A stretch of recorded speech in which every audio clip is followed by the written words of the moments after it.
Bagaimana sejarah kerajaan Bali? Siapa saja raja terkenal dari kerajaan Bali? Apa saja peninggalan kerajaan Bali?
Selamat siang semuanya teman-teman. Selamat siang. Terima kasih kesempatan yang diberikan kepada kelompok 8. Sebelumnya kami menyampaikan salam hangat untuk Kadara dan kepada teman-teman yang kami banggakan pada saat siang hari ini. Sebelumnya perkenalkan, saya Diana Darni Halawa dengan NIM 240706026 sebagai moderator. Saya Jono Aljola dengan NIM 2077014 sebagai materi. Enggak juga sebenarnya.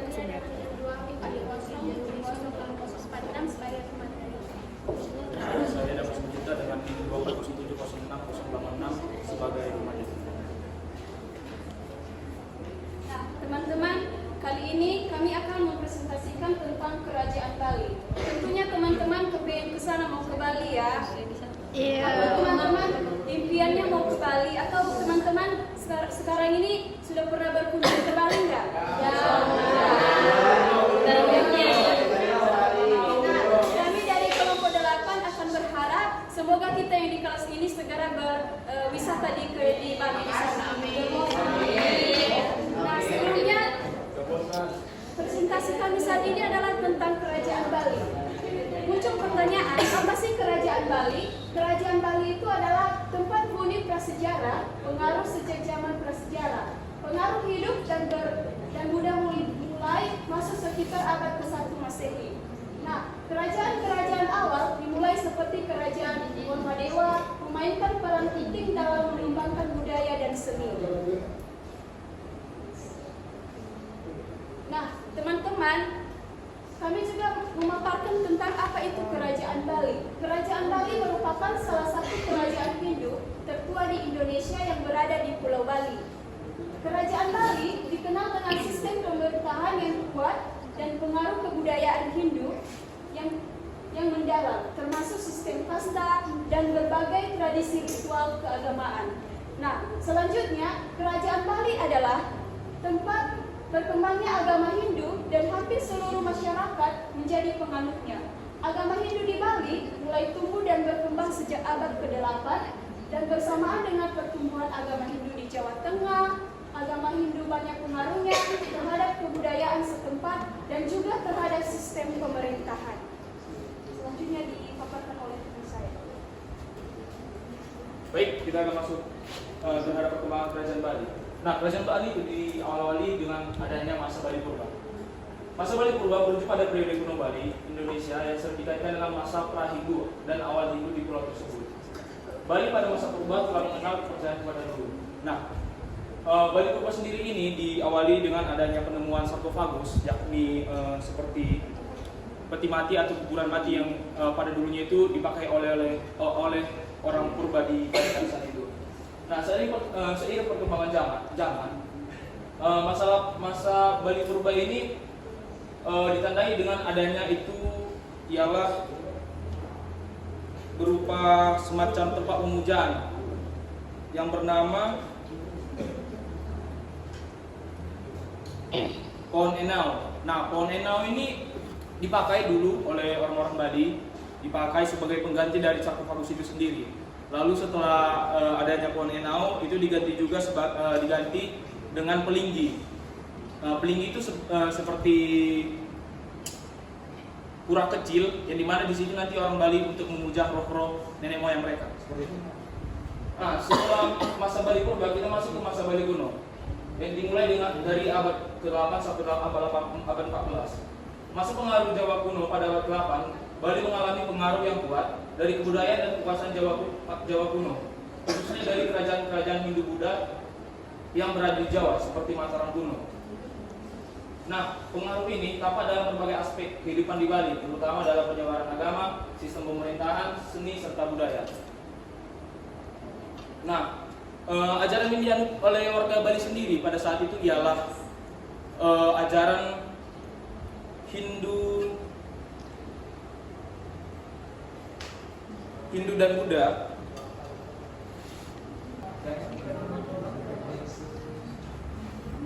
Lalu kita masuk ke masa kerajaan Bali kuno. Pengaruh Jawa kuno yang kuat menjadi fondasi bagi perkembangan kerajaan Bali kuno yang mulai muncul pada abad ke-9 dan berkembang pesat pada abad-abad berikutnya. Nah, raja pertama di kerajaan Bali itu sendiri yang dikenal dengan bernama Sri Kesari Warmadewa, yang dimana merupakan bagian dari dinasti Warmadewa sendiri dari abad 9 hingga abad ke-14, sehingga beliau menciptakan masa keemasan di Bali. Nah, fokusnya beliau sendiri ialah di masa kejayaannya mendirikan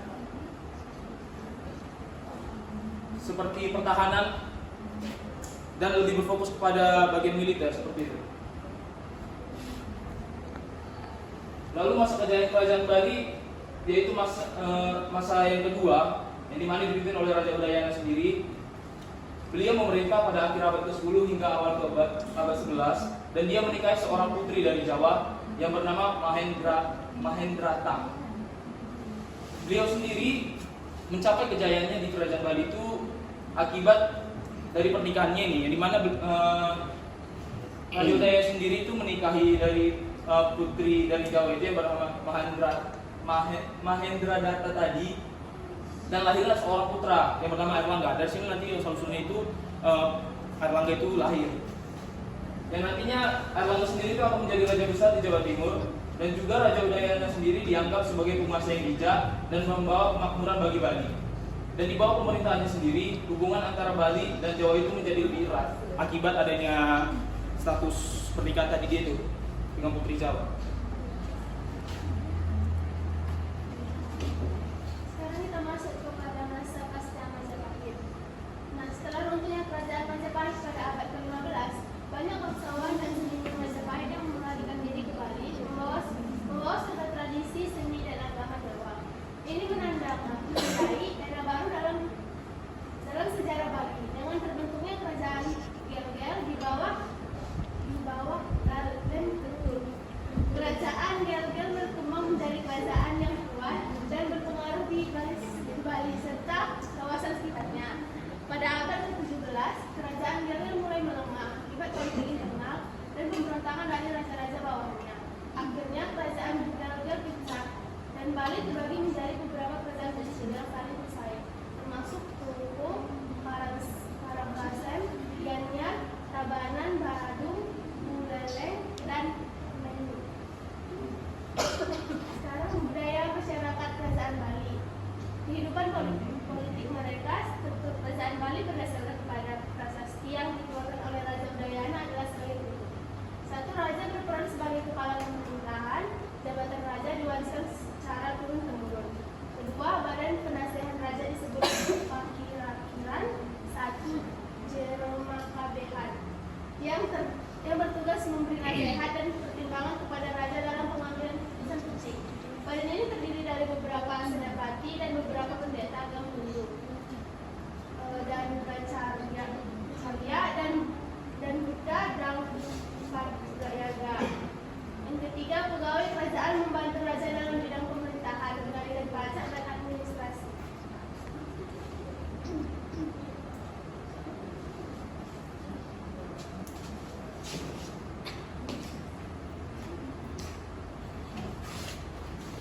Kehidupan sosial budaya pada masa kerajaan Bali yaitu struktur masyarakatnya didasarkan pada sistem kasta. Terdapat 4 kasta utama, yaitu Brahmana, kasta tertinggi yang berfokus pada hal-hal spiritual dan keagamaan. Mereka biasanya berperan sebagai pendeta atau pemimpin upacara keagamaan. Dan yang kedua itu ada Ksatria. Kasta ini terdiri dari pemimpin atau prajurit pada masa lalu. Mereka adalah keluarga kerajaan yang penguasa Bali. Dan yang ketiga ada Waisa, kasta yang berperan dalam bidang ekonomi seperti pedagang dan petani. Sudra, kasta terbesar yang terdiri dari petani, buruh, dan pekerja manual. Meskipun sistem kasta ini masih ada, pengaruhnya dalam kehidupan sehari-hari tidak sekuat dulu. Orang lebih bebas dalam pekerjaan, pendidikan, dan pernikahan. Tetapi aturan adat tertentu dalam upacara keagamaan masih mengikuti sistem kasta ini. Ada hal yang menarik dalam sistem keluarga Bali berkaitan dengan pemberian nama anak, misalnya Wayan, Made, Nyoman, dan Ketut. Wayan sendiri itu berasal dari kata wayangan yang berarti paling tua. Dalam konteks ya. Terus yang kedua ada Made. Made itu berarti tengah atau kedua. Terus ada Nyoman yang berarti anak ketiga, dan yang Ketut berarti anak terakhir. Pada golongan Brahma dan Ksatria, untuk anak pertama disebut Mutu, yang berarti anak pertama juga. Pemberian nama tersebut diperkirakan dimulai pada zaman Raja Kangungsu dan berkaitan dengan upaya pengendalian sumber penduduk.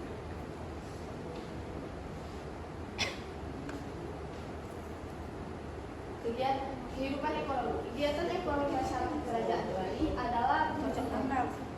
Hal tersebut dapat diketahui dari beberapa prestasi Bali yang menyebutkan sawah, parla atau sawah kering, gajah atau ladang, kebun atau kebun, dan kasuakan atau pengadaan sawah. Prestasi ini menunjukkan bahwa sistem agraris sudah berkembang dengan baik di Bali pada masa itu. Pengolahan menjadi pusat kegiatan ekonomi masyarakat yang memungkinkan mereka untuk memanfaatkan sumber daya alam secara optimal dan menjamin ketahanan pangan di kerajaan tersebut. Terus ada kepercayaan.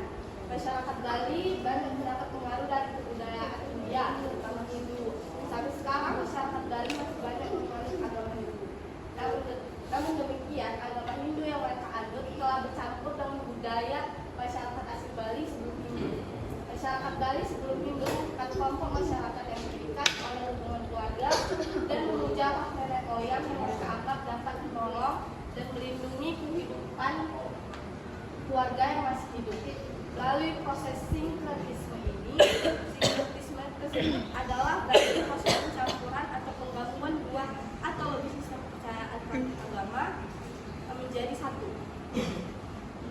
Baru lahirlah agama Hindu di Bali yang bernama Hindu Dharma.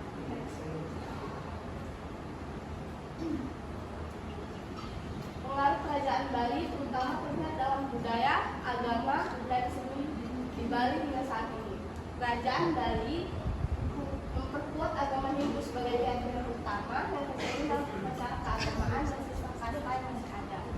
Seni tari, ukir, dan arsitektur pura juga berkembang pesat pada masa kerajaan, menciptakan warisan budaya khas. Selain itu, hubungan politik dan kerajaan Jawa memperkaya budaya Bali.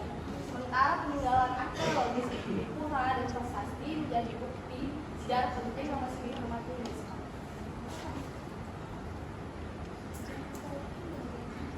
Nah, selanjutnya yaitu peran kerajaan Bali.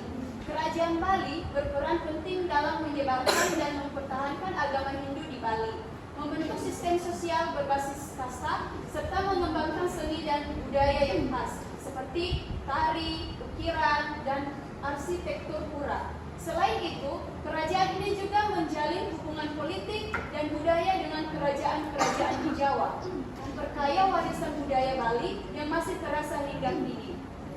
Nah, teman-teman, di sini kami sudah menjelaskan dan memaparkan tentang kerajaan Bali, dan sekarang kami membuka sesi tanya jawab dan kepada teman-teman dipersilakan. Oke, yang pertama kami berikan kesempatan untuk Fibri untuk bertanya. Baik, perkenalkan nama saya Fibri Abu Kores, NIM 24070608. Saya ingin bertanya, Bagaimana dampak dari penaklukan Belanda terhadap struktur sosial dan politik di Bali? Apakah terdapat perubahan signifikan setelah kedatangan kolonial tersebut?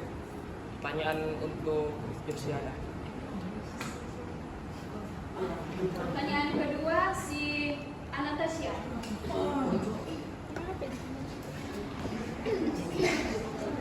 Saya ingin bertanya. Nama saya Natasha dengan NIM 24070636 ingin bertanya kepada Lurut. Hah?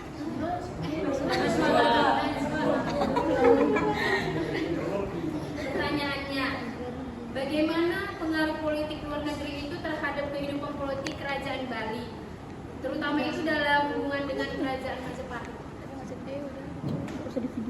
Selanjutnya pertanyaan ketiga oleh siapa ya? Brian.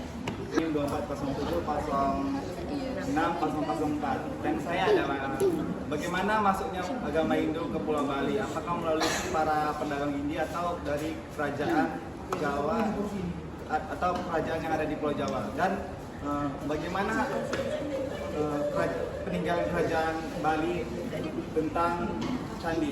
Karena setahu saya di Pulau Bali itu sangat jarang ada candi yang sangat terkenal yang ada di Pulau Jawa. Oke, pertanyaannya sesi gambar. Sebentar. Itu pertanyaannya berapa? Ya, itu digabung aja sih. Nanti lagi. Oke, yang terakhir, pertanyaan terakhir, Sofi. Perkenalkan, saya Sofi Romaneng Stanggang dengan NIM 2407060778. Saya ingin mengajukan pertanyaan kepada Darni. Pertanyaannya, bagaimana pengaruh adanya hubungan diplomatik antara kerajaan Bali dengan kerajaan-kerajaan di daerah Jawa terhadap stabilitas politik di Bali? Terima kasih. Oke, teman-teman, izinkan kami untuk berdiskusi sementara untuk menanggapi pertanyaan yang 4 pertanyaan. Teman-teman, di sini kami sudah siap berdiskusi ya, dan saatnya kami menanggapi pertanyaan teman-teman. Jadi di sini saya akan menjawab pertanyaan dari Brian. Tadi pertanyaan itu ialah bagaimana masuknya agama Hindu ke Pulau Bali? Apakah dari para pedagang India atau melalui kerajaan yang ada di Pulau Jawa? Dan coba sebutkan peninggalan candi atau prasasti yang menjelaskan keberadaan tentang kerajaan Bali.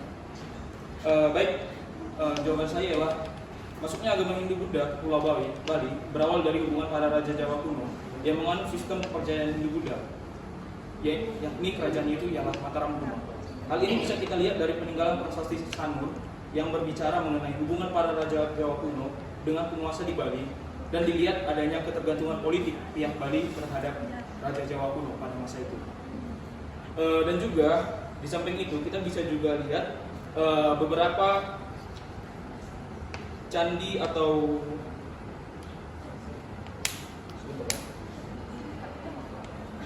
kita bisa lihat juga dari dalam bidang arsitektur, pengaruh Jawa kuno itu tampak jelas pada gaya bangunan keagamaan di Bali.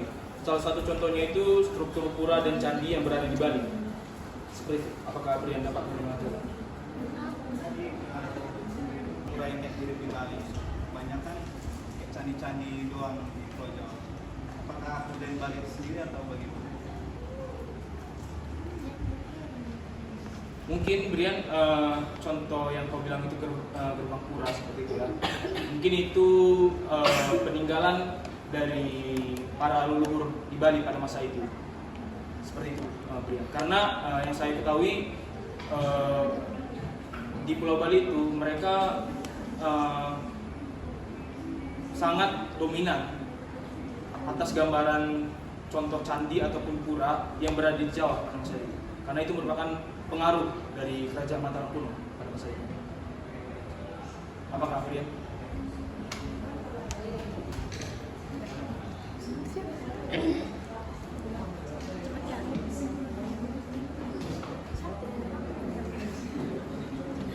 Baik, saya akan menjawab pertanyaan dari Fitri. Pertanyaannya adalah, bagaimana dampak dari hubungan Belanda terhadap struktur sosial dan politik Bali? Apakah terdapat perubahan signifikan setelah kedatangan kolonial? Saya Jadi penaklukan Belanda terhadap Bali membawa perubahan besar pada struktur sosial dan politik. Sebelum kedatangan Belanda, Bali terdiri dari kerajaan-kerajaan kecil yang otonom. Namun setelah penaklukan melalui pertempuran seperti Puputan Badung dan Puputan Beruntung, Belanda mengakhiri kedaulatan kerajaan-kerajaan tersebut dan menerapkan pemerintahan kolonial terpusat. Dampak sosial dan politiknya, penghapusan kedaulatan kerajaan. Raja-raja lokal menjadi pemimpin simbolis di bawah kendali kolonial. Pembatasan kekuatan kasta. Belanda mengurangi peran kasta, brahmana dan ksatria dalam politik dan militer. Lalu ada pengenalan kelas baru. Munculnya kelas sosial baru dari pegawai kolonial dan pedagang, menggeser struktur kasta tradisional. Adanya ekspoliasi ekonomi. Belanda menerapkan pajak berat dan memaksa rakyat Bali bekerja di perkebunan. Lalu adanya kontrol budaya. Melalui kebijakan Bali Seiring, Belanda melestarikan tradisi Bali untuk mencegah pemberontakan tetapi tetap mengontrol kebebasan kebudayaan. Bagaimana Bibi? Baik, saya di sini akan menjawab pertanyaan dari Anastasia. Bagaimana pengaruh politik luar negeri terhadap kehidupan politik kerajaan Bali, terutama dalam hubungan dengan kerajaan Majapahit? Pengaruh politik luar negeri terutama dari kerajaan Majapahit sangat besar dalam membentuk kehidupan politik kerajaan Bali pada masa itu. Ketika Majapahit berada di puncak kejayaannya, kerajaan ini memiliki misi ekspansi politik dan penyebaran budaya serta agama Hindu Jawa ke seluruh Nusantara termasuk Bali. Majapahit mencoba untuk memperluas wilayah kekuasaannya hingga Bali. Melalui ekspansi militer dan diplomasi, Majapahit berhasil menguasai Bali dan menjadikannya sebagai salah satu wilayah taklukan. Penguasaan ini menyebabkan Bali mulai mengadopsi sistem pemerintahan dan struktur politik yang serupa dengan Majapahit. Para penguasa lokal Bali harus tunduk pada Raja Majapahit dan mengakui otoritas Majapahit sebagai kekuatan pusat. Dan juga Majapahit membawa serta pengaruh budaya Jawa Hindu ke Bali, termasuk seni, sastra, dan adat istiadat. Masyarakat Bali mulai mengadopsi beberapa aspek dari budaya Jawa yang diperkenalkan oleh Majapahit, seperti upacara keagamaan, tata cara pemerintahan, dan bahasa Kawi dalam literatur. Pengaruh agama Hindu juga semakin kuat di Bali akibat dari hubungan ini, dan sampai saat ini agama Hindu Bali masih memiliki banyak kesamaan dengan agama Hindu pada masa Majapahit.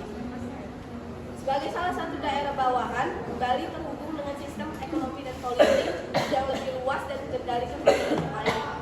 Bali berpartisipasi dalam perdagangan antar pulau di bawah pengaruh Majapahit dan mengambil bagian dalam jaringan dagang Asia Tenggara yang besar. Dan juga maksudnya para bangsawan, pendeta, dan seniman dari Jawa ke Bali mengubah struktur sosial di Bali. Banyak keluarga kerajaan di Bali yang berasal dari keturunan Majapahit yang kemudian menjadi elit sosial dan budaya di Bali. Ini juga memperkuat ikatan Bali dengan Majapahit dan memberikan Bali identitas yang dipengaruhi oleh nilai-nilai dan tradisi Jawa. Setelah keruntuhan Majapahit, Bali masih mempertahankan banyak warisan dari era Majapahit dalam histori sosial, budaya, dan keagamaannya. Jadi, pengaruh Majapahit sangat signifikan dalam membentuk kehidupan politik sosial dan budaya Bali hingga sekarang. Bagaimana Natasha? Sebelumnya aku ingin ngasih info. Tadi kan Brian tadi ada nyebut itu candi di Jawa yang sama dengan Gapura di Bali kan. Nah ternyata aku tadi baru ingat bahwasanya di Jawa Tengah itu ada yang namanya itu Candi Ceto, yang dimana itu letaknya ini di Karanganyar, yang di Jawa Tengah. Nah Candi Ceto ini merupakan candi yang berasal dari Jawa Tengah, yakni Karanganyar, yang dimana di Bali sebenarnya juga seperti ini, cuman dijadikan sebagai gapura. Tadi aku mau bilang itu. Teringat akan pertanyaan dia. Terima kasih. Sama dan itu candi yang baru. Enggak, ini memang peninggalan kerajaan Majapahit.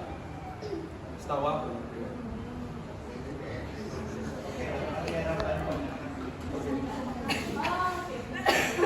Oke, selanjutnya pertanyaan terakhir kami coba menanggapi tentang pertanyaan si Sofia. Jelaskan bagaimana pengaruh hubungan diplomatik antara kerajaan Bali dengan kerajaan-kerajaan di daerah Jawa terhadap stabilitas politik di Kerajaan Bali. Nah, hubungan diplomatik antara Kerajaan Bali dan kerajaan-kerajaan di Jawa ada 7 pengaruhnya. Yang pertama, hubungan diplomatik antara Kerajaan Bali dan kerajaan-kerajaan di Jawa memiliki pengaruh yang signifikan terhadap stabilitas politik di Bali. Yang kedua, pengaruh militer. Pengaruh militer dan perlindungan kerajaan-kerajaan Jawa seperti Majapahit yang memiliki kekuatan militer yang besar dapat memberikan perlindungan atau bantuan kepada Bali dalam menghadapi ancaman dari luar. Yang ketiga, pertukaran budaya dan sosial. Pertukaran budaya dan sosial, hubungan diplomatik tidak hanya terbatas pada aspek politik dan militer. Keempat, perdagangan dan ekonomi. Perdagangan dan ekonomi, Bali sebagai pusat perdagangan penting di wilayah Nusantara memiliki hubungan perdagangan yang erat dengan kerajaan-kerajaan di Jawa. Yang kelima, pengaruh kerajaan-kerajaan Jawa dalam perebutan kekuasaan di Bali. Pada beberapa periode, hubungan dengan kerajaan-kerajaan Jawa bisa menjadi sumber ketegangan di Bali. Misalnya, setelah runtuhnya Majapahit, kerajaan-kerajaan di Jawa seperti Demak dan Mataram turut berperan dalam konflik internal di Bali. Keenam, perubahan dalam sistem pemerintahan. Ketika pengaruh kerajaan-kerajaan Jawa meningkat, Bali mengalami perubahan dalam struktur pemerintahan dan pengaruh politik. Nah, secara keseluruhan, hubungan diplomatik antara Bali dan kerajaan-kerajaan di Jawa memiliki dampak yang besar terhadap stabilitas politik di Bali, baik dalam bentuk perlindungan, pengaruh budaya, maupun konflik politik. Oke, bagaimana Sofi?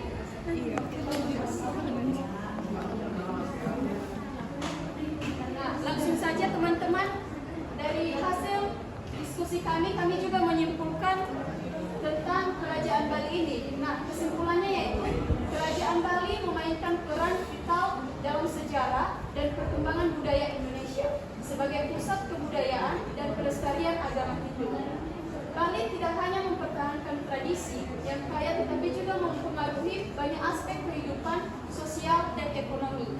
Posisi strategisnya dalam perdagangan serta inovasi dalam pertanian menunjukkan kemampuan adaptasi dan kontribusinya terhadap kesejahteraan masyarakat.